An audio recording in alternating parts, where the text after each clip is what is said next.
They threw her into a blizzard. 3 days after giving birth, her newborn daughter screaming in her arms. They called her garbage, worthless, nobody. What they did not know, in 4 hours, she would inherit $892 million, and she was about to destroy every single one of them. This is not fiction. This is the true story of the greatest satisfying revenge you will ever hear. Stay until the end. Because what happened in that courtroom, their faces when they realized who she really was, you do not want to miss that moment. If you love karma stories, hit subscribe now, drop a comment, tell me what you would do. Let us begin. We are February truly sorry 11th, for our cold Tuesday transgressions. afternoon. I was Please 8 months spare our pregnant, family from this driving my old disgrace. Honda Civic We through will the do winding roads of anything. Greenwich, Connecticut, toward the Whitmore estate. My hands gripped the steering wheel tighter than necessary. My heart was beating faster than it should have been. Today was supposed to be my surprise baby shower. My mother-in-law, Genevieve, had organized it herself, which should have been my first warning sign. In 3 years of marriage, Genevieve Whitmore had never organized anything for me. Not a birthday dinner, not an anniversary celebration, not even a welcome to the family lunch. But I wanted so badly to believe things were changing. I wanted so badly to believe I had finally been accepted. The Whitmore mansion appeared through the bare winter trees. Georgian columns, stone facade, windows that gleamed like cold eyes watching my approach. I had lived adjacent to this world for 3 years, attending dinners and galas and charity events, always standing slightly one apart, always feeling like an imposter in borrowed clothes. Today, I thought, maybe that would finally change. I parked my car at the end of a row of Mercedes and BMWs. A valet gave me a look that said I did not belong here. I was used to those looks by now. Inside, the grand foyer smelled of expensive flowers and old money.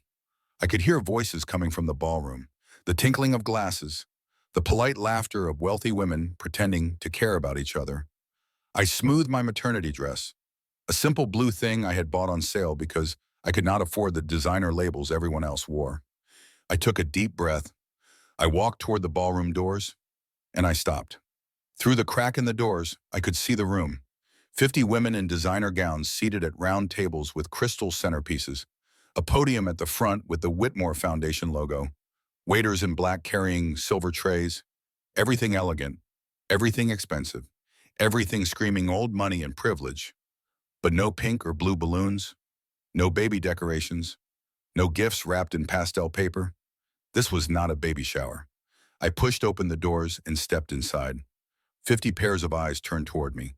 Conversations stopped mid-sentence. Someone actually gasped. My mother-in-law, Genevieve, stood near the podium, wearing a cream-colored Chanel suit that probably cost more than my car. She was 62 years old but looked 50, thanks to the best cosmetic procedures money could buy. Her smile was perfect. Her eyes were ice cold. "Oh, Claire," she said, her voice carrying across the suddenly silent room. "I thought you understood. This is the Whitmore Women's Foundation annual dinner." She paused, letting the words sink in. "But since you are here, would you mind helping Rosalita with the coats? We are terribly short-staffed." 50 women watched me. Some looked pitying. Most looked amused. A few actually smirked. The humiliation burned through me like acid. I wanted to scream. I wanted to cry. I wanted to tell them all that I was not trash, that I was a person, that I deserved better than this. But I had learned, over 3 years of marriage, that fighting Genevieve only made things worse. She always won. She always found a way to make me look crazy, irrational, ungrateful. So I nodded. I turned. I walked toward the coat room, my pregnant belly leading the way, my cheeks burning with shame. That is when I noticed the first thing that would change everything. My husband, Preston, was not at the party. He had claimed a work emergency that morning, kissing my forehead and promising he would try to make it in time for my shower. But through a window, I caught a glimpse of his sister Brooke's Instagram live stream. In the background, seated at Genevieve's right hand at the main table, was a woman I did not recognize. Young, beautiful, blonde hair cascading over bare shoulders, a dress that probably cost thousands, and she was laughing at something Genevieve said with the easy comfort of someone who belonged. I did not recognize her, but something about her made my stomach clench. The second thing I noticed was Preston's father, Richard. He was standing by the bar, nursing a whiskey, and when our eyes met, He looked away immediately. In 3 years, Richard had barely spoken 100 words to me. He was a quiet man, always in his wife's shadow, but he had never actively avoided looking at me before. Never acted like making eye contact would somehow hurt him. Something was wrong. I could feel it in my bones. I excused myself to the bathroom. In my purse, I found an envelope that had been forwarded from my old apartment. I had meant to open it days ago but kept forgetting.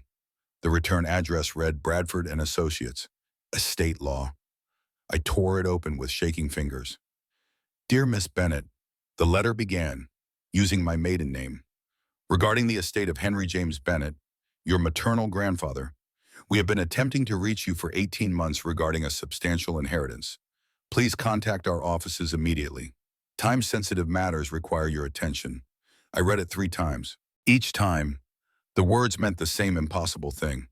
My mother died when I was 12.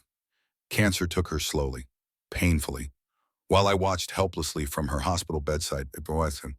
In her final days, she told me about our family. We have no one, baby, she had whispered. My parents died before you were born. It is just us, you and me against the world. She had lied to me. I had a grandfather. He had been looking for me, and now, apparently, he had left me something. I put the letter away. I would deal with it later. Right now, I just needed to survive this night. But as I walked back toward the main hall, passing Richard's private study, I heard voices. The door was slightly open, and I heard my name. I stopped, held my breath, listened. Genevieve's voice, low and urgent, the Bennett inheritance. If she finds out before we are ready, everything falls apart. Richard's voice, tired and resigned. She will find out eventually. Genevieve. The lawyers have been trying to reach her for over a year. We cannot keep intercepting her mail forever, which is exactly why I have been handling it carefully. Genevieve's voice turned cold. By the time that girl realizes anything, Preston and Natalie will be married. The inheritance will be contested as marital assets. We will get what we need to save the company, and she will get nothing. Natalie, the name hit me like a physical blow. Richard sighed heavily. This is wrong. What we are doing to her is wrong. Wrong, Genevieve laughed, and the sound made my blood freeze. What is wrong is that we are $47 million in debt while that nobody from nowhere sits on a fortune she does not even know exists. I am simply correcting an injustice. Her grandfather should have left that money to Catherine, who would have married into a proper family if she had not run off with that worthless groundskeeper. My hand went to my belly. My daughter kicked, hard, as if she could sense my fear. They knew about an inheritance I did not know existed. They had been intercepting my mail. They were planning to steal from me. My entire marriage was based on a lie. My phone buzzed in my purse. I pulled it out with numb fingers. Text from Preston. Hey, babe. Stuck at work. Don't wait up. Love you. With shaking hands, I opened an Instagram. Preston had just posted a story 30 seconds ago. A rooftop bar downtown, city lights twinkling behind him, and beside him, her arm linked through his, was the beautiful blonde woman from the party, Natalie. That night, I did not confront anyone. I did not cry. I did not scream or throw things or do any of the dramatic things you see in movies. Instead, I did what I had been trained to do. I investigated. 6 years ago, before I met Preston Whitmore, I was an investigative journalist. I worked for a newspaper in Hartford, covering corruption stories and white-collar crime. I spent my days digging through financial records, interviewing reluctant witnesses, piecing together puzzles that powerful people wanted to keep hidden. I was good at it, really good. I had instincts. I could smell a lie from a mile away. Then I met Preston at a charity gala. He was charming, handsome, attentive. He laughed at my jokes. He asked about my work with what seemed like genuine interest. He made me feel seen in a way I had never experienced before. Within a year, he convinced me to quit my job. A Whitmore wife does not work, Genevieve had said at our engagement dinner, her tone making clear this was not a suggestion. You will have plenty to do managing the household and supporting Preston's career. I was young, I was in love. I was stupid enough to believe that giving up everything meant I finally belonged somewhere. Now at 2 in the morning, while my husband stayed out with his mistress. The journalist inside me woke up screaming. I searched Preston's home office while the house was empty. My pregnant belly made it difficult to bend down, but I managed. In his desk drawer, I found credit card statements showing purchases I had never seen. A diamond bracelet for $8,000, a designer bag for $12,000, jewelry, lingerie, hotel suites. None of it for me. In his gym bag, tucked inside a rolled-up sock, I found a burner phone, the kind you buy with cash when you do not want anyone tracking your calls. I turned it on, scrolled through the messages, all from someone saved as N. One message read, quote, I cannot wait until we do not have to hide anymore. Soon, baby. Soon we will be together for real. End quote. Another said, quote, she is so clueless, it is almost sad. After the baby comes, we can finally be done with this charade. End quote. And the most recent one, sent just that evening. Quote, dinner was amazing. I love you so much. Thank you for choosing me. End quote. I photographed everything, every message, every receipt, every piece of evidence that my marriage was a carefully constructed lie. I sent copies to my best friend Megan, saved backups to a cloud account Preston did not know existed. Then I put everything back exactly where I found it. Preston would never know I had been there. The next morning, I called Bradford and Associates from a coffee shop 3 miles from the house. I did not trust the landlines, did not trust our internet, did not trust anything in the Whitmore world anymore. A man answered on the third ring. His voice was warm but cautious. Miss Bennett, this is Thomas Bradford.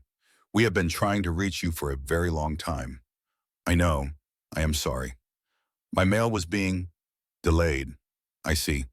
There was weight in those 2 words. Understanding. Miss Bennett, your grandfather, Henry James Bennett, passed away 18 months ago. He spent the last 20 years of his life trying to find you after your mother cut off contact with the family. I did not know I had a grandfather. Your mother had her reasons for leaving. I will not speak ill of the dead, but Henry never stopped looking for you. He never stopped hoping for a reconciliation. When he died, he left his entire estate to his only grandchild. You. My mouth went dry. What estate? $892 million. Real estate across the eastern seaboard, investment portfolios, a charitable foundation, all of it in trust, waiting for you to claim it. The coffee shop spun around me. I gripped the edge of the table to keep from falling. $892 million. Miss Bennett, are you still there? Yes. I need a moment. I understand this is a lot to process, but there are complications. If you do not claim this estate within 24 months of notification, it reverts to the state. Or if you were to be declared mentally incompetent, a guardian could claim on your behalf. The pieces clicked together in my mind. Like a husband. Exactly like a husband. Thomas Bradford's voice was careful, measured. Miss Bennett, may I ask you something directly? Yes. Is someone preventing you from receiving your mail? Because we sent over 30 certified letters to your address over the past 18 months. Every single one was returned as undeliverable. I closed my eyes, felt my daughter kick inside me, thought about Genevieve standing over that pile of returned letters, smiling her ice-cold smile. Mr. Bradford, I need to come to your office. Today, if possible. I need to claim this inheritance as soon as possible. And I need to know everything. Everything about my grandfather. Everything about my mother. Everything about why she really left. I will clear my schedule. But Miss Bennett, be careful. Do not tell anyone you have spoken with me. Do not tell anyone about this inheritance. Whoever has been blocking our communications clearly has reasons. And people with reasons can be dangerous. I understand. I was packing a bag to go to Bradford's office when the first contraction hit. Then my water broke, soaking through my dress and pooling on the kitchen floor. I called Preston. No answer. Called Genevieve. She told me she was in a meeting and to call an ambulance if I was really in labor. Then she hung up. Called Megan. My best friend since college. The only person in this world I trusted completely. I am on my way, she said immediately. Do not move. Do not panic. I am coming. Megan drove me to the hospital. She held my hand during the admission process. She stayed by my side through 19 hours of labor while my husband remained unreachable. Preston finally showed up at hour 16. His hair was messy. His clothes were wrinkled. He smelled like perfume that was not mine. "Sorry, babe," he said, leaning down to kiss my sweaty forehead. "My phone died. I got here as fast as I could. I was in too much pain to argue, too exhausted to fight. I just nodded and gripped the bed rails as another contraction tore through me. My daughter Lily was born at 3:47 in the morning on February 14th, Valentine's Day. She weighed 6 pounds, 8 ounces. She had a tuft of dark hair and the most perfect little fingers I had ever seen. The nurse placed her on my chest, and for one perfect moment, nothing else mattered. Not Preston's lies, not Genevieve's cruelty, not the inheritance or the conspiracy or any of it. Just this tiny, perfect human being who was mine to love and protect. Preston took photos for Instagram, posed with Lily for exactly 90 seconds, then handed her back to me. "I have to go," he said, already checking his phone. "Work thing? But you did great, babe. She is beautiful."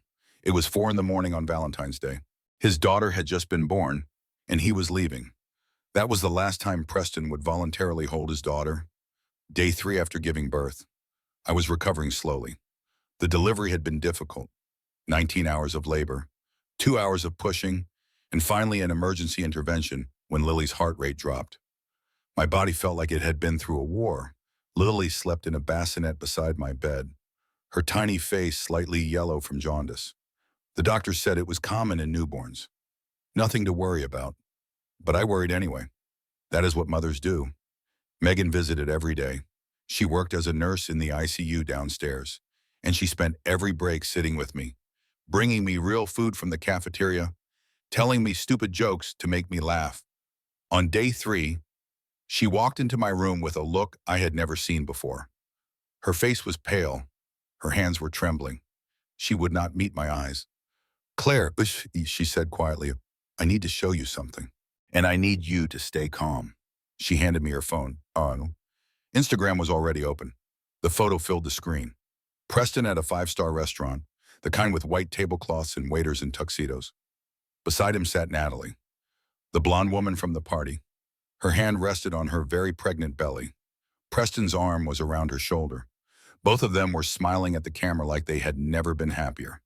The caption read, quote, "With my real family, finally honest, new beginnings," end quote. I stared at the screen. 47,000 likes, hundreds of comments. "Congratulations, Preston. You deserve happiness." Finally, the truth comes out. "So happy for you both. That other woman was always so wrong for you. Natalie is perfect." Some people had tagged me. Their comments were crueler. "Imagine being the wife and finding out like this. Embarrassing. She must have trapped him with a baby.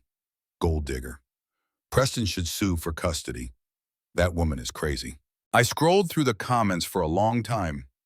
Each one was a knife. Each one was a reminder of how the world saw me, not as a woman who had been betrayed, but as a punchline, a joke, a pathetic creature who deserved what she got. Megan took the phone from my hands. "Claire, look at me. Look at me." I looked at her. My eyes were dry. Something inside me had gone very still and very cold. "That baby she is carrying." I said quietly, "How far along does she look?" Megan hesitated. "I would say 7 or 8 months. Maybe more. We have been married for 3 years. Which means he was sleeping with her before you were even engaged." Megan's voice was bitter. "Claire, I am so sorry. I knew he was a terrible husband, but I never thought. I need you to do something for me. In my purse, there is a business card. Bradford and Associates. Call them. Tell them I need a meeting tomorrow morning. Tell them it is urgent." Megan nodded. "What are you going to do?" "I am going to take back what is mine."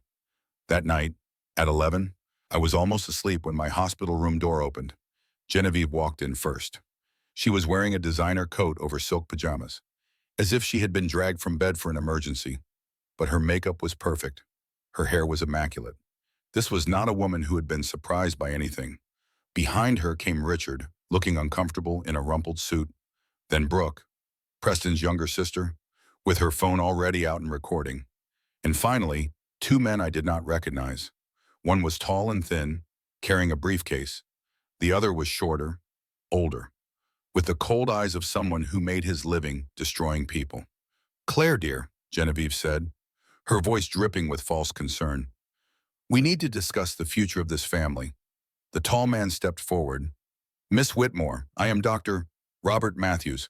I am a psychiatrist specializing in postpartum mental health conditions. I have been asked to evaluate your current state." The shorter man handed me a stack of papers. "These are legal documents requesting an emergency custody evaluation. Your husband has expressed concerns about your mental stability and your ability to care for your newborn child." I looked at the documents. My name was everywhere, but nothing else was accurate. Claims that I had a history of mental illness. Claims that I had threatened to harm myself and my baby. Claims that I was delusional, paranoid, a danger to everyone around me. All of it lies. All of it fabricated. I set the papers down on the bed. "I want these men out of my room. I want my doctor present. And I want hospital administration here before I say another word." Genevieve laughed. "Darling, we fund this hospital. The new cardiac wing has our name on it. Administration works for us." Brooke swung her phone toward me, the camera recording everything. "Hey, everyone." Her voice was bright and cruel. "Live from the hospital where my brother's crazy wife is having a total breakdown. Watch her try to steal his baby. Drama." I could see comments flooding the screen. People calling me names. People cheering Brooke on.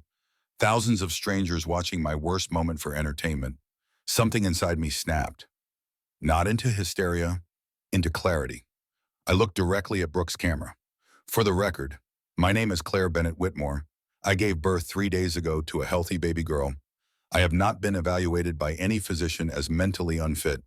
These people entered my hospital room at 11 at night without my consent, and I am formally requesting that they leave immediately." I turned to look at the corner of the room, where a small red light blinked. I am also noting for the hospital's security footage, which is recording right now, that any attempt to remove my child from this room without proper legal documentation will be considered kidnapping. Connecticut takes kidnapping very seriously, even for families who donate hospital wings. Genevieve's smile flickered. Her eyes went to the camera in the corner. For just a moment, I saw uncertainty. I pressed my advantage. "Dr. Matthews, I assume you are licensed to practice in Connecticut. I would hate to have to report you to the medical board for attempting to conduct an evaluation without patient consent. That is a serious ethical violation." The psychiatrist shifted uncomfortably. He looked at Genevieve.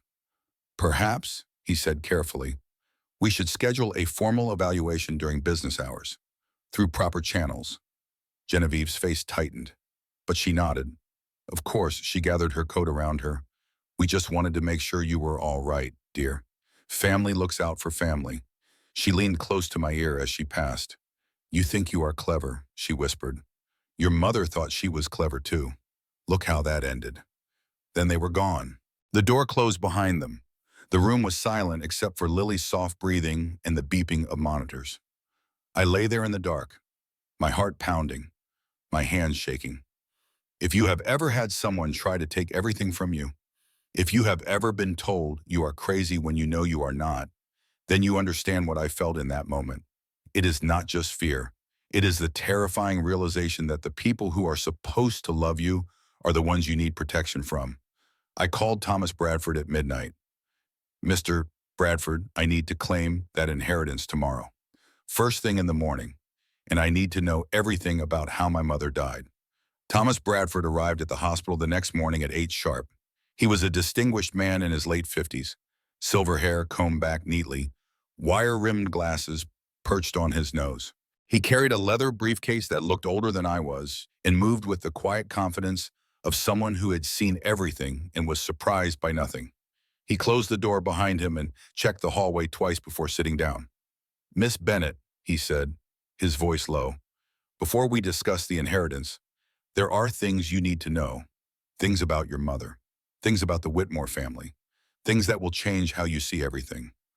I was sitting up in bed, Lily asleep in my arms. My body still ached.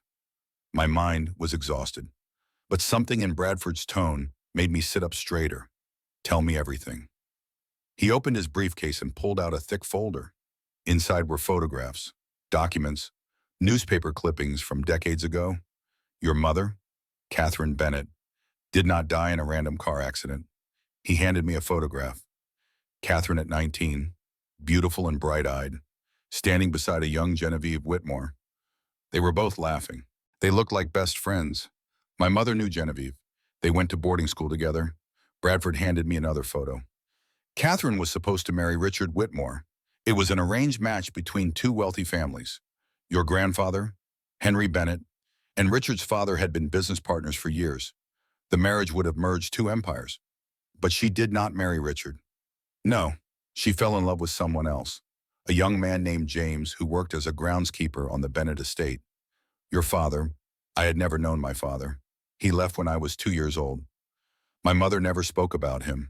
I had always assumed he was just another deadbeat dad who could not handle responsibility. They ran away together. Bradford continued. Catherine gave up everything. Her inheritance, her family, her future. Henry was furious. He disowned her completely, told everyone she was dead to him. That sounds like what she told me, that her parents died before I was born. She was protecting you and protecting herself.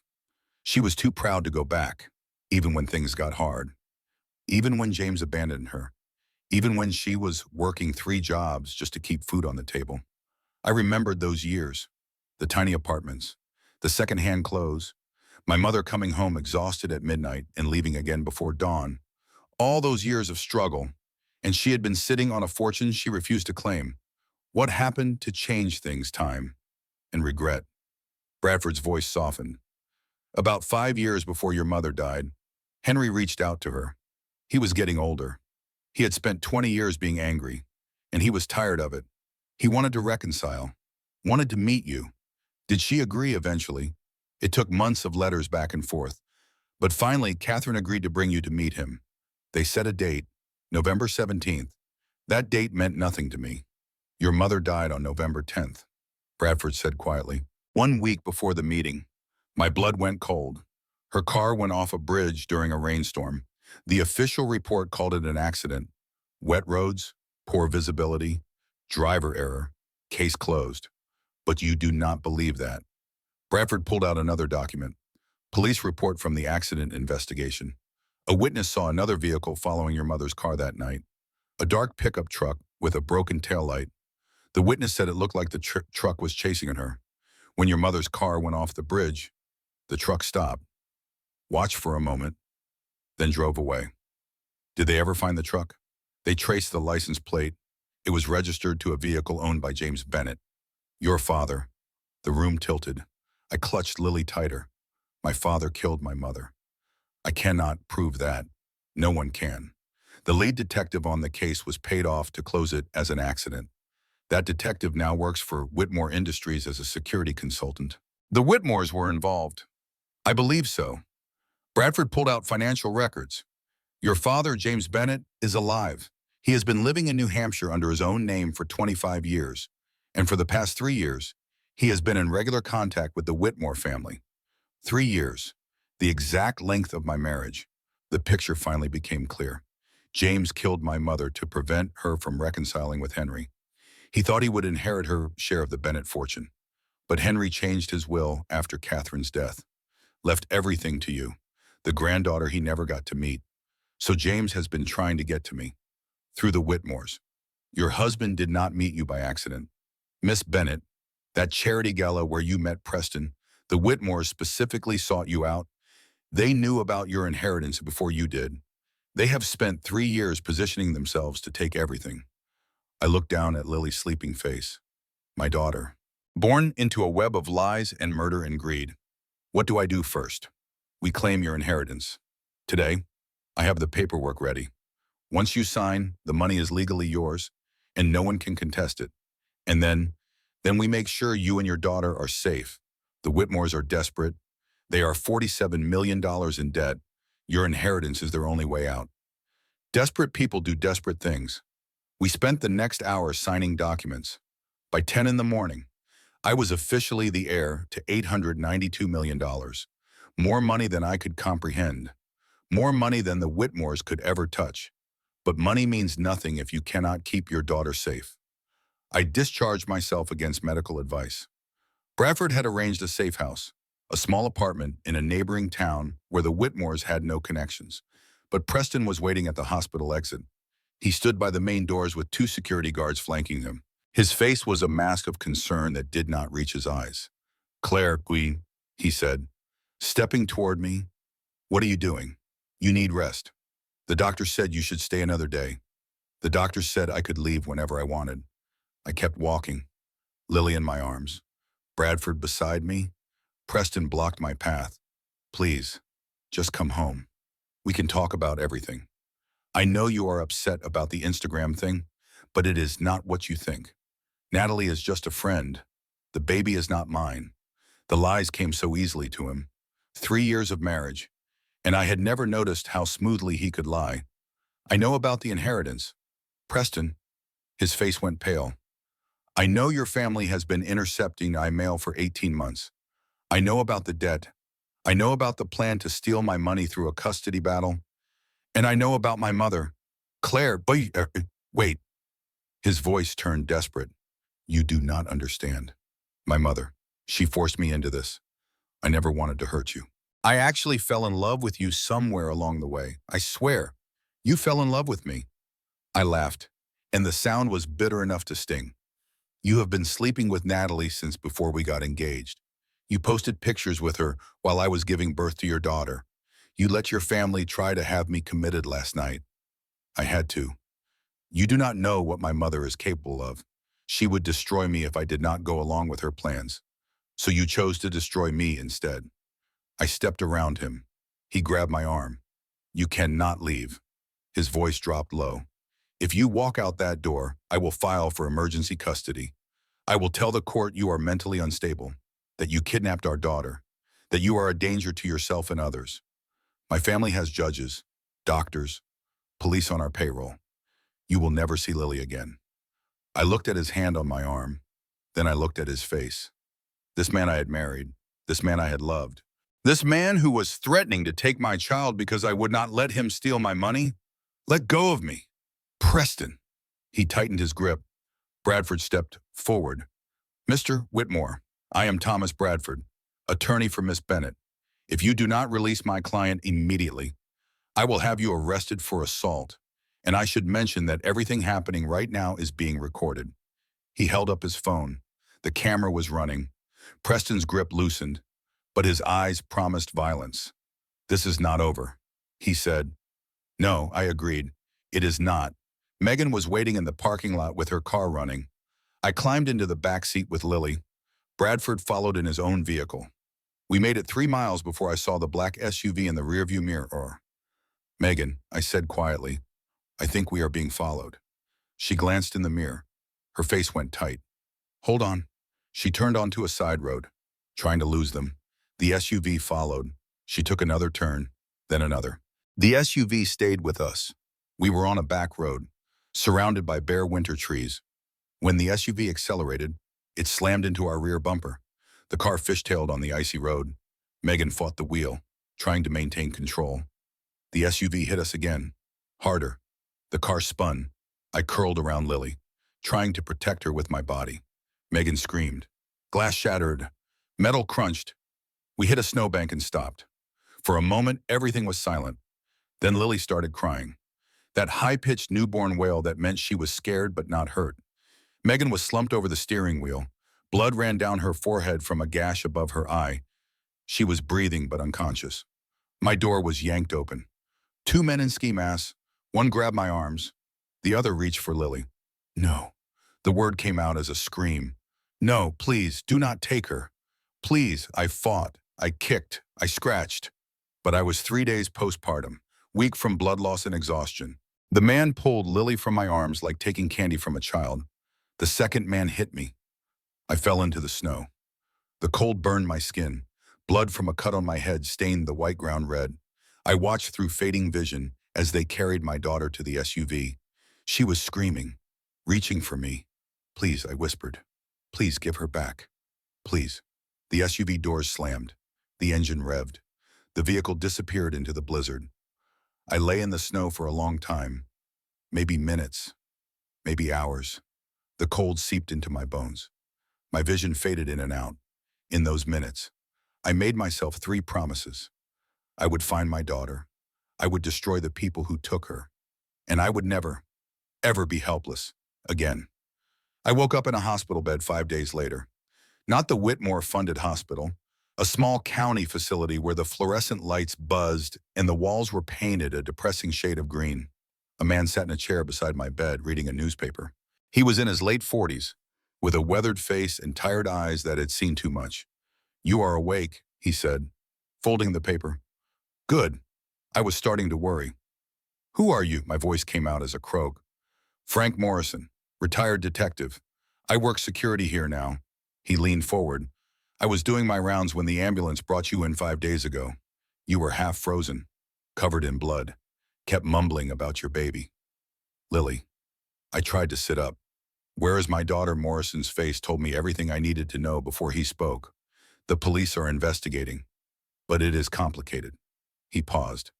"Someone called in an anonymous tip right after your accident, said you were a mentally unstable woman who crashed her car while fleeing with an infant, said you were a danger to yourself and your child." "That is a lie, I know. I read the medical reports. You were assaulted, not crazy. But the tip triggered a Child Protective Services response, and CPS placed the baby with the father's family pending investigation. The Whitmores have Lily." "I am afraid so." I finally managed to sit up. Pain radiated through my body. My shoulder was bandaged where it had been dislocated and relocated. My head throbbed from what the doctor said was a moderate concussion. None of that mattered. Only Lily mattered. How do I get her back? That is the complicated part. Morrison pulled his chair closer. CPS does not just hand babies back because the mother asks nicely. There needs to be an investigation. Court hearings. The whole process takes months, sometimes years. I do not have months. Those people are dangerous. They killed my mother. They tried to kill me. Morrison studied me for a long moment. "You are the Bennett heiress. Are you not the one who inherited the old man's fortune?" "You know about that. I was a detective for 25 years. I make it my business to know things." He leaned back. "I also know the Whitmores have been buying judges and cops in this state for decades. Whatever money and evidence you have, they will find ways to make it disappear." "Then what do I do?" He was quiet for a moment. Then he pulled a card from his pocket and handed it to me. "You hire me. I am not cheap, but I am good. And more importantly, I cannot be bought." Thomas Bradford arrived an hour later with more bad news. During my 5 days of unconsciousness, the Whitmores had moved fast. Preston filed for emergency custody, claiming I had suffered a psychotic break and endangered our daughter. A judge named Patricia Winters granted temporary custody to the Whitmores pending psychiatric evaluation of me. The inheritance was frozen. Someone had filed a motion claiming I was mentally incompetent to manage a large estate, so they took my daughter and my money. They took your daughter. The money. They are working on it, but your grandfather anticipated something like this. There is a protective trust provision. They cannot touch the money until you are declared permanently incompetent, which takes years of legal proceedings. So I need to stay legally sane. You need to fight. Every single day. Every hearing. Every evaluation. Every motion. You cannot give them an inch. And I need to get my daughter back. That will be harder. Judge Winters is compromised. The Whitmores have donated heavily to her campaigns for years. Any case heard in her courtroom will not go our way. Then we need to take it out of her courtroom. 2 weeks later, I stood in Connecticut Family Court for my first custody hearing. I was still weak, still healing, but I forced myself to stand straight, to look strong, to show no weakness. I had evidence. Medical records proving I was assaulted, bank records showing the Whitmores' debt, documentation of their conspiracy to steal my inheritance. I thought I had enough to win. Judge Winters ruled against me. "The court finds," she said, her voice flat and bored, "that the petitioner's claims of assault are unverified by independent witnesses. The respondent's concerns about the petitioner's mental state are supported by preliminary psychiatric evaluation. Furthermore, the petitioner's recent inheritance of a substantial sum suggests possible manic episode or impaired judgment." I stood there, unable to believe what I was hearing. Custody of the minor child will remain with the father and his family pending full psychiatric evaluation of the mother. The mother is granted supervised visitation of 2 hours per week. Any violation of these terms will result in immediate termination of visitation rights. Your Honor, I said, my voice shaking. They kidnapped my daughter. They ran my car off the road. They have been intercepting my mail for 18 months. Miss Whitmore, Judge Winter's voice was sharp. One more outburst and I will hold you in contempt. These accusations are serious and require evidence, not hysterics. This hearing is adjourned. I watched Genevieve carry Lily out of the courtroom. My daughter was crying, reaching her tiny hands toward me, and I could not go to her, could not hold her, could not tell her that Mommy was still fighting. Outside the courthouse, I sat on a cold bench and stared at nothing. Morrison sat beside me. He did not say anything for a long time. That judge is dirty. He finally said, I know it. You know it. But knowing and proving are different things. So what do? We dig deeper. Find evidence that cannot be ignored. Find witnesses who cannot be bought. Build a case so strong that even a corrupt judge cannot dismiss it. And if we cannot, then we find a way to take this out of Connecticut entirely. Federal court, FBI, whatever it takes. He handed me a small memory card. I found something. Before they took everything from my storage unit, I kept one copy hidden. On me. What is it? Your mother's original case file. The real investigation. Before it was buried. Names, dates, witnesses, everything. I looked at the tiny chip in my hand. It did not look like much. A piece of plastic smaller than my thumbnail. But it was hope. And hope was all I had left. 3 months. That is how long it took to build a case. 3 months of sleepless nights and endless documents. 3 months of Morrison digging through records and tracking down witnesses. 3 months of Bradford filing motions and fighting legal battles. 3 months of supervised visits where I got to hold my daughter for 2 hours while a social worker watched my every move. I used my inheritance to build an army. Investigators, attorneys from New York who had no ties to Connecticut politics, private security to make sure I was not run off any more roads, forensic accountants to trace the Whitmore money. The picture that emerged was damning. Judge Patricia Winters had received over $200,000 in campaign donations from Whitmore shell companies over the past decade. Dr. Robert Matthews, the psychiatrist who claimed I was mentally unstable, had lost his medical license in Vermont 3 years earlier for falsifying psychiatric evaluations. He was practicing in Connecticut under a restored license that the Whitmores had helped him obtain. The security firm that ran us off the road was owned by a company that was owned by another company that was ultimately owned by Whitmore Industries. The men who took Lily were on the Whitmore payroll. And most damning of all, the detective who had buried my mother's murder investigation was now head of security for Whitmore Industries. We had everything, documents, witnesses, financial records, a case so strong that no honest judge could dismiss it. My attorneys filed motions for judicial misconduct, fraudulent expert testimony, and conspiracy to commit kidnapping. For the first time in 3 months, I felt hope. On the day before the hearing, I visited Lily during my supervised visitation. She was 4 months old now, growing so fast. She smiled when she saw me, reached for me with chubby little hands. Mama is going to bring you home. Baby, I whispered while the social worker pretended not to listen. I promise, just a little longer. That night, someone knocked on my apartment door. I checked the security camera. Genevieve Whitmore stood in the hallway. Alone, no lawyers, no security. Just an old woman in an expensive coat. I opened the door. May I come in? She did not wait for an answer. Walked past me into the living room, sat down on my couch like she owned it. You have done well, she said. Better than I expected. Better than your mother. Certainly. Do not talk about my mother. Catherine was my friend. Claire. Before everything went wrong, Genevieve's voice was different, tired, almost human. We grew up together. Did you know that our families were connected for generations? She was supposed to marry Richard. Instead, she ran off with the help and broke both our families apart. I do not care about ancient history. You should, because ancient history is why we are here. Genevieve pulled out a folder and handed it to me. I am not your enemy. Claire, I never was. I was just trying to protect my family. Protect your family by stealing my inheritance, by kidnapping my daughter, by trying to have me committed, by making sure my son did not make the same mistake his father almost made. Genevieve's eyes were cold.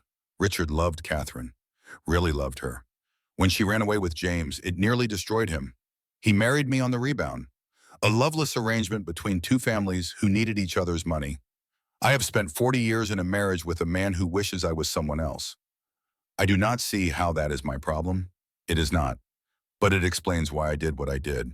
I saw Preston falling for you, really falling, and I could not let him throw away everything for love the way his father almost did. So you arranged for him to seduce me for my money instead. I arranged for him to marry someone appropriate, someone who could save our family from financial ruin.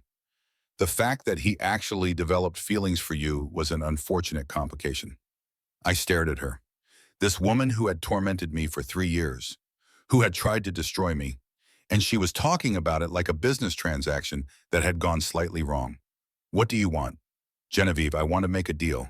She leaned forward. You want your daughter.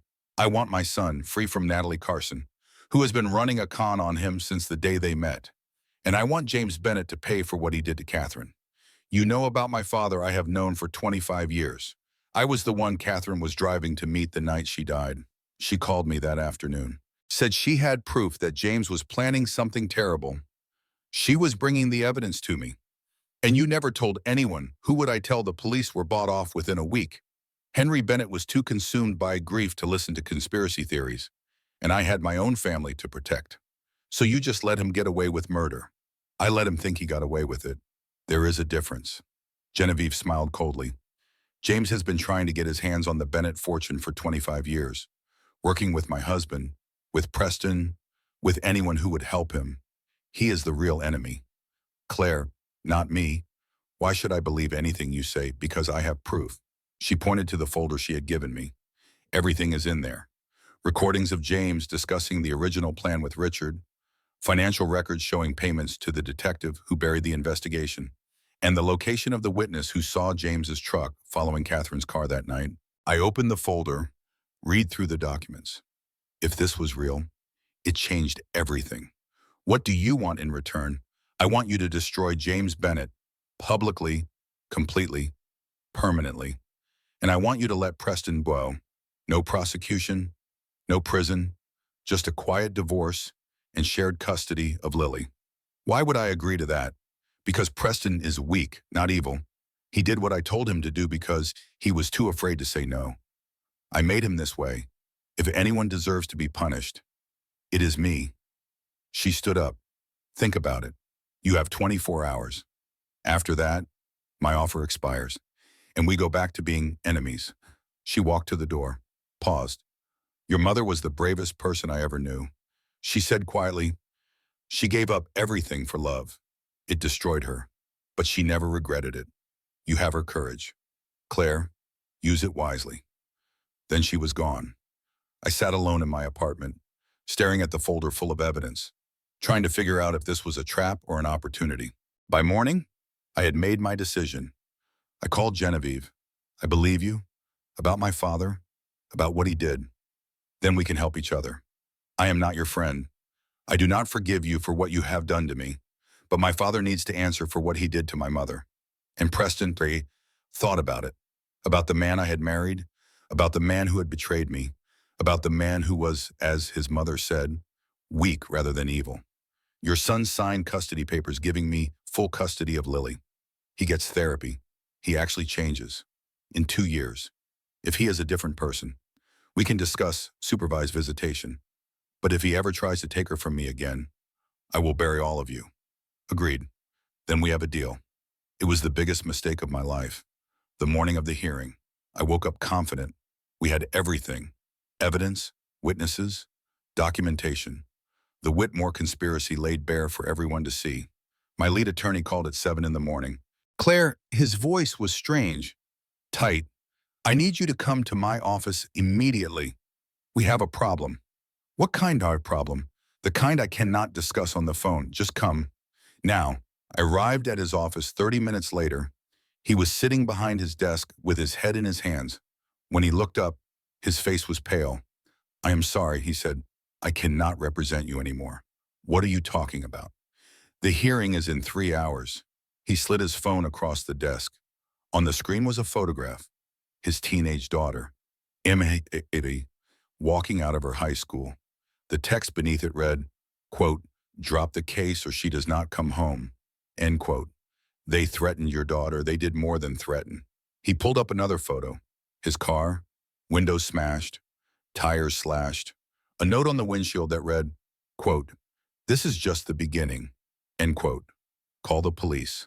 And tell them what? That I am being threatened because I am trying to take down the most powerful family in Connecticut. He laughed bitterly. Claire, I have a family and I cannot risk them. None of us can. What do you mean? None of us? I called my associates this morning. All 5 of them received similar threats. One had his home broken into. Another found a dead rat in his mailbox. They got to everyone on your legal team. I stared at him. Everything we built. 3 months of work. Gone in one night. What about the evidence? That is the other thing.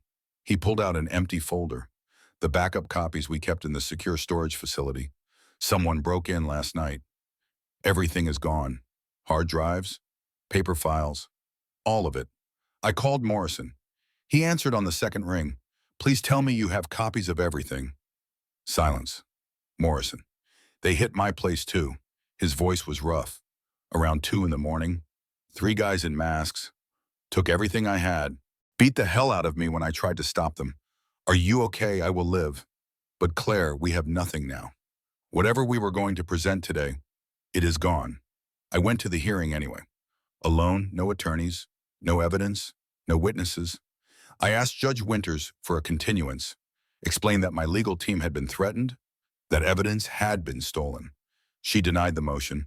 Miss Whitmore, she said, her voice dripping with condescension, this court has already granted you multiple extensions. Your inability to retain counsel is not the court's concern. We will proceed. Preston's attorneys presented their case. Expert testimony claiming my inheritance was evidence of mental instability. Witnesses saying I had been stalking the family, sending threatening messages, behaving erratically, photos of me looking disheveled and crazy, taken during my hospitalization after the car accident. I tried to object, tried to explain. Judge Winters shut me down every time. Then the courtroom doors opened, and my father walked in. I had not seen him since I was 2 years old. I did not recognize his face, but I knew who he was the moment our eyes met. James Bennett, the man who killed my mother. Your Honor, he said, approaching the witness by end, I am the petitioner's biological father. I am here to provide testimony regarding her mental state. Preston's attorney smiled. Please, Mr. Bennett, tell the court what you know. James sat in the witness chair and looked directly at me. His eyes were cold, empty, like looking at a shark. My daughter Claire has a history of mental instability. He said, her mother suffered from similar delusions. Paranoia, conspiracy theories, belief that everyone was out to get her. I tried to help them both, but neither would accept treatment. Catherine refused medication until the day she died. I fear Claire is heading down the same path. You abandoned us when I was 2 years old. I shouted, bah! You killed my mother. Judge Winters banged her gavel. Miss Whitmore, one more outburst and I will have you removed. James continued his testimony. Calm, measured, convincing. He painted a picture of a delusional woman raised by a delusional mother, a tragic case of inherited mental illness. When he finished, Judge Winters delivered her ruling. Based on the testimony presented today, this court finds that the petitioner poses a significant risk to the minor child. Full custody is granted to the father. Preston Whitmore. Visitation for the mother is suspended pending psychiatric evaluation. If the mother fails to complete the evaluation within 30 days, custody will become permanent. The gavel came down. Final. Absolute. I watched them carry Lily out of the courtroom. This time, she did not reach for me. She did not even look. She had forgotten me already. Outside the courthouse, I collapsed on a bench. I had lost everything, my daughter, my evidence, my chance at justice. Morrison found me there an hour later. His face was bruised. His arm was in a sling, but he was smiling. It is not over, he said. I stared at him. How can you say that? We have nothing left. He reached into his jacket and pulled out a tiny memory card.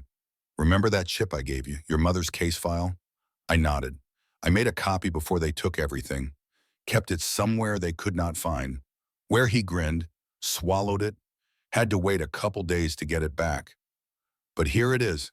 I looked at the chip in his hand, covered in God knows what, but intact. Your father made a mistake today, Morrison said. He went on record, under oath, told specific lies about specific events. And I have evidence that proves every single one of those lies was fabricated. He sat beside me. Liars always slip eventually. Your father just slipped. Now we make him pay. We set up operations in a motel room 60 miles outside of Connecticut. Cash only. No credit cards. No digital trail. Morrison swept the room for bugs twice before we started. The memory card contained everything. My mother's original case file, witness statements, photographs, financial records, the entire investigation that had been buried 25 years ago. We spread it all out on the bed and started connecting the dots. The night your mother died, Morrison said, pointing to a faded police report. A witness named Anna Campbell saw a dark pickup truck following her car for 3 miles before the accident. The witness reported the license plate to police. It matched a vehicle registered to James Bennett, my father's truck. The original detective, a man named Reynolds, interviewed the witness once, then she disappeared from the file. No follow-up, no additional statement, nothing. What happened to her? Morrison pulled out another document. She moved to Florida 2 weeks after the accident, changed her name, lived quietly for 20 years. He looked at me. I found her. She is still alive, and she is willing to testify. After 25 years, she has been carrying this guilt for a long time. She knew something was wrong, knew the investigation was buried, but she was scared. A single mother with 2 kids. She could not afford to fight the system. He handed me a phone number. She wants to make it right. I called Anna Campbell that night. Her voice was thin and tired, the voice of someone who had spent decades looking over her shoulder. I saw everything. She said that truck was chasing her. When her car went off the bridge, it stopped. A man got out and watched, just stood there in the rain, watching her car sink. Then he got back into the truck and drove away. Did you see his face? It was dark, raining, but I saw him clearly when he got out of the truck. He was smiling. Miss Bennett, your mother was drowning, and he was smiling. I closed my eyes, breathed through the rage. Will you testify in court? Yes. I should have done it 25 years ago. I should have fought harder, but I was scared. They threatened my children, told me to forget what I saw or my kids would pay. She paused. Your mother deserves justice. So do you. We built the case piece by piece. Anna Campbell's testimony. Financial records showing payments from Whitmore Industries to the original detective. Phone records proving James Bennett had been in contact with the Whitmores for years. The fake psychiatric evaluation that Dr. Robert Matthews had used against me, with documentation proving he had lost his license in Vermont for the exact same crime. But we did not take it to Connecticut courts. Morrison was right. The state was too corrupted by Whitmore money. Instead, we went federal. The FBI office in New Haven was staffed by agents who had no ties to Greenwich politics. I walked in with Bradford and Morrison and laid everything on the table. The agent in charge, a woman named Margaret Foster, listened without interrupting. When I finished, she looked at me with steady eyes. Miss Bennett, she said, if what you are telling me is true, this is one of the largest corruption cases in Connecticut history. Murder, conspiracy, bribery, kidnapping, witness tampering. It crosses state lines, which makes it federal jurisdiction. It is all true, every word. She studied the evidence for a long moment. Then she picked up her phone. Get me a warrant team, she said. We are going to Connecticut. 3 weeks later, the arrest began. FBI agents took James Bennett from his New Hampshire home at 6 in the morning. He was still in his pajamas when they put the handcuffs on him. The charges included murder in the 2nd degree, conspiracy to commit murder, wire fraud, and witness tampering. The same day, Richard Whitmore was arrested at Whitmore Industries headquarters. Conspiracy, obstruction of justice, bribery of public officials. He did not resist, just nodded quietly and let them lead him away. Detective Reynolds, the man who had buried my mother's case, was arrested at his home. His wife screamed at the agents. His neighbors came out to watch. The whole thing was captured by news cameras and broadcast on every channel. Judge Patricia Winters resigned before she could be arrested. The State Bar Association opened an investigation. Her career was over. Dr. Robert Matthews lost his license permanently. Criminal charges were pending. The Whitmore empire crumbled in a matter of days. Creditors called in their loans. Business partners fled. The stock price of their remaining companies dropped to nothing. And through it all, I watched from a distance, waiting, planning, because the arrests were just the beginning. I still had to get my daughter back.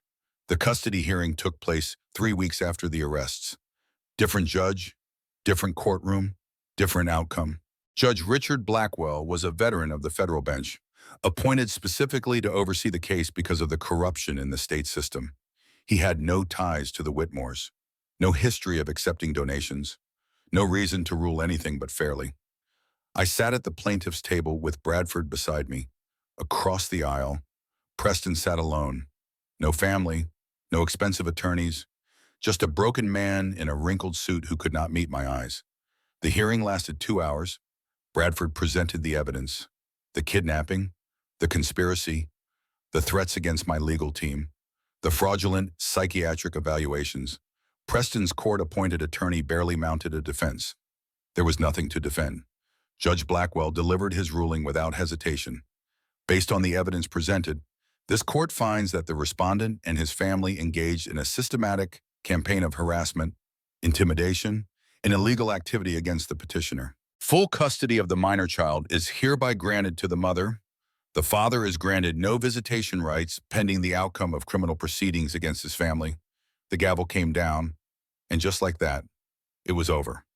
A social worker brought Lily to me in a small room adjacent to the courtroom. She was 5 months old now, bigger than I remembered. Her eyes were the same dark blue as mine. She looked at me. For a long moment, she did not react, did not reach for me, did not smile. My heart broke. She had forgotten me. Then something shifted in her face. Recognition, memory, something deep and primal that connected us beyond words. She reached for me. Her tiny hands grabbed at my shirt. She made a sound that was almost a word. Mama. I held her, cried into her hair, promised her 1,000 things I would spend the rest of my life trying to keep. We are going home, baby, I whispered. Mama is never letting you go again. Outside the courthouse, cameras flashed. Reporters shouted questions. The story was everywhere now. Billionaire heiress takes down corrupt dynasty. Justice finally served after 25 years. For 48 hours, I was a hero. The coverage was overwhelmingly positive. People praised my courage, my persistence, my refusal to give up. Then the backlash started. It began with opinion pieces. Is Claire Bennett a victim or a villain? Shane? Headline asked. The dark side of billionaire justice. Read another. Social media turned. People who had never met me, who knew nothing about my story, suddenly had opinions. She is just a rich woman using her money to destroy a family. The Whitmores made mistakes, but they do not deserve to be ruined. Claire Bennett is vindictive and cruel. Preston gave an interview to a morning show. He sat on a couch looking thin and sad, tears streaming down his face. I made terrible mistakes, he said. I was weak. I let my family control me. But I loved Claire. I loved our daughter. And now I have lost everything. He wiped his eyes. I am not asking for sympathy, and I just want people to know that I am sorry. I am getting help. I am trying to be better. The comments on the interview were overwhelmingly sympathetic. Poor Preston. He was a victim too. Claire should forgive him. Then Natalie Carson reappeared.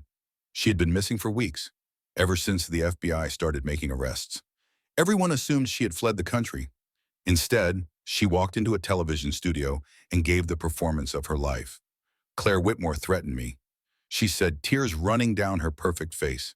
She hired people to dig into my past. She destroyed my reputation. She told Preston lies about me to break us apart. She paused, lip trembling. I was pregnant with Preston's baby. The stress she caused made me lose it. I had a miscarriage because of her. The studio audience gasped.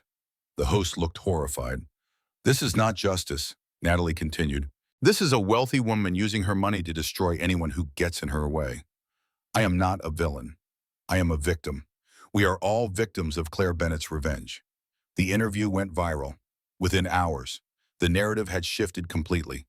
I was not a survivor seeking justice. I was a vindictive billionaire crushing innocent people beneath my heel. Morrison called me that night. "We have a problem." He said, "Natalie's story is playing. People believe her." I watched the news coverage, comment sections full of hatred, think pieces analyzing my psychology, strangers on the internet calling me a monster. I had won everything, and somehow I was still losing. I thought about responding, giving interviews, fighting back in the court of public opinion. Then I looked at Lily, sleeping peacefully in her crib. My daughter, safe, home, mine. And I realized something important. I did not need the world to love me. I did not need strangers to understand. I did not need to win every battle. I just needed to be a good mother, to raise my daughter with love and kindness and strength, to build a life that was not defined by the people who had tried to destroy me. Let them say what they want. I told Morrison, I am done fighting for approval. I have my daughter. I have the truth. That is enough. Are you sure? I have never been more sure of anything. I turned off the television, deleted social media from my phone, and I started building a new life. The trials took 18 months. James Bennett was convicted of second-degree murder in the death of Catherine Bennett. The jury deliberated for 6 hours before returning a guilty verdict. The judge sentenced him to 25 years in federal prison. I was in the courtroom when the verdict was read. I watched my father's face as he realized his life was over. He looked at me once. His eyes were empty. No remorse, no regret, just the cold calculation of a man who had never loved anyone but himself. I felt nothing. I had expected rage, or satisfaction, or grief. Instead, there was just a hollow space where those emotions should have been. Some wounds do not heal. You just learn to carry them. Richard Whitmore pleaded guilty to conspiracy and obstruction of justice. He received 8 years in federal prison. At his sentencing, he made a brief statement. "I spent my entire life doing what other people told me to do." He said, "My father, my wife. I never had the courage to stand up for what was right. I am not asking for forgiveness. I just want my granddaughter to know someday that I am sorry." Genevieve Whitmore was never charged. She had been careful to stay on the right side of the legal, letting others do her dirty work while keeping her own hands clean. But the civil suits destroyed her. Wrongful death, conspiracy, intentional infliction of emotional distress. By the time the lawyers finished, she had nothing left. I heard she moved to a small apartment in Bridgeport, works part-time at a department store. The queen of Greenwich society, reduced to folding sweaters for minimum wage. Preston took a plea deal on lesser charges: probation, community service, mandatory therapy. He signed custody papers giving me full legal and physical custody of Lily. He was allowed supervised visitation once a month, if I approved. The first time he came to visit, 6 months after the trial, I almost did not let him in. He stood on my doorstep looking like a different person. Thinner, older. Something in his eyes that had not been there before. Something that looked almost like genuine remorse. "I know I do not deserve to see her," he said quietly. "I know I do not deserve anything from you. But she is my daughter, and I would like the chance to be something other than a monster in her memory." I thought about slamming the door, thought about all the pain he had caused, thought about the years of lies and betrayal and cruelty. Then I thought about Lily, growing up without a father, asking questions I could not answer, wondering if she was unlovable because the man who was supposed to love her chose not to. 1 hour, I said, supervised. If you upset her, you leave and you do not come back. Thank you. He sat on the floor with Lily and played with blocks. He did not try to hold her, did not try to force affection, just sat there building towers and knocking them down, laughing when she laughed. When the hour was over, he stood up and walked to the door. "I am sorry," he said, "for everything. I know that does not fix anything, but I need you to know that I am sorry." I nodded, did not say anything. He left. The visits continued, once a month, then twice. Slowly, carefully. We built something that was not forgiveness, but was not hatred either. Something that let Lily have a father. Even if that father was deeply flawed, I never trusted him again. Never forgot what he had done, but I learned to let it go of the rage, because carrying it was heavier than setting it down.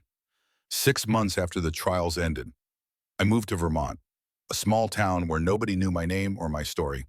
A modest house with a big yard where Lily could run and play. I put most of the inheritance into a trust, took a small salary for living expenses. The rest went to a foundation I created in my mother's name. Legal defense for women in abusive situations, scholarships for single mothers, advocacy for reforming family court systems that let corruption flourish. Megan visited on weekends.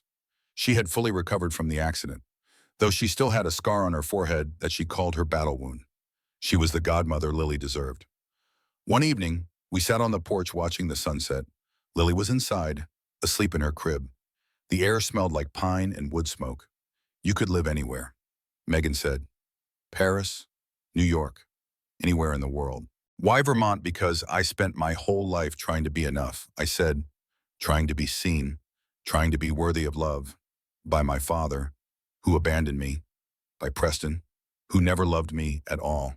By Genevieve, who saw me as nothing but an obstacle. I watched the sun sink below the mountains. I do not need to be seen anymore. I said, I do not need to be big or important or impressive. I just need to be enough for her. I glanced toward the house where my daughter slept. That is all that matters now. Megan reached over and squeezed my hand. For what it is worth, she said. I think you have always been enough. You just needed to believe it yourself. That night, after Megan left, I went into Lily's room and watched her sleep. She was a year old now, healthy, happy, growing into a person who would never have to wonder if she was loved.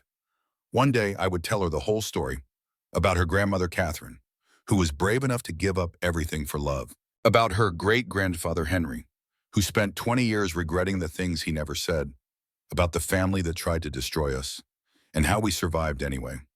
But not yet. For now, she was just a baby who needed her mother. And I was just a woman who had learned the hardest lesson of all. You cannot control what other people do to you. You cannot control whether they love you or hate you, whether they lift you up or tear you down. The only thing you can control is what you do next, how you respond, who you become. They threw me in the snow when I had nothing. They called me garbage. They said I would never be anything. They were wrong and I am not a billionaire. That money sits in a trust, doing good in the world while I live simply and quietly. I am not famous. The news cycle moved on long ago, and nobody remembers my name. I am just a mother, living in a small town, raising a daughter who will know she is loved every single day of her life. And maybe after everything, that is the greatest revenge of all.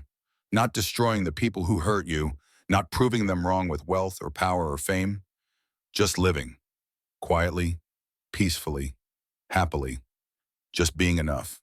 If you are out there right now, in your own storm, in your own moment of despair, let me tell you what I wish someone had told me when I was lying in that snow, watching them take my daughter away. This is not your ending. This is not the final chapter of your story. It is just a dark passage, a tunnel you have to walk through to reach the light on the other side. Get up. Keep walking. The snow does not last forever. Spring always comes. And when you finally reach the other side, when you finally find your peace, you will look back at this moment and understand. Everything you went through, every tear you cried, every time you wanted to give up but did not, it was all leading you here, to the person you were meant to become. The Whitmores wanted me to be nothing. They wanted me to disappear. They wanted my story to end in the snow. Instead, I became someone, not someone famous, not someone powerful, just someone, a mother, a survivor, a woman who refused to stay down, and that is everything.